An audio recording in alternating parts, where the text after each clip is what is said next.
And we are just 125 days from the start of the Republican National Convention. Most motel and hotel rooms around the site of the convention in Tampa are booked for that last week in August. So you'd think it'd be pretty easy to rent out your condo or apartment if you live downtown. In fact, it may not even be allowed.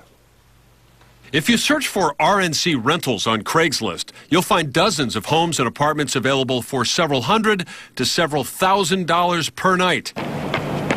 Shauna Susek is thinking about making her apartment on Harbor Island available to Republican conventioneers for that last week in August. We are planning a trip to Chicago for about 5 days around the same time, so it might just work out perfectly.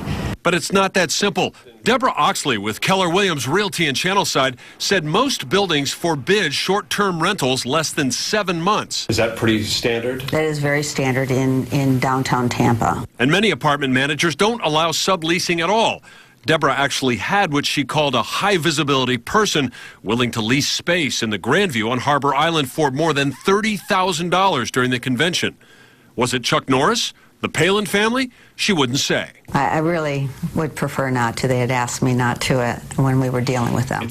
Whoever it was, the association board nixed the deal because they couldn't find a way around the 7-month minimum. So it was a very nice, lucrative deal, but it's not worth my trying to skirt around the rules. But owners of furnished condos and apartments within a short walk of the Tampa Bay Times Forum are bound to make some deals between now and August, whether it's allowed or not. Is it the type of thing you might be willing to do on the sly, like a lot of people are doing? Well, not something I wanted to admit on camera, but yes, it is something. Yeah, it would probably be on the sly. Well, some buildings do allow short-term subleasing, so it's worth asking. But even if they do permit you to do it, you'll need to let them know about your guests or risk violating your lease agreement or your homeowner's codes and covenants.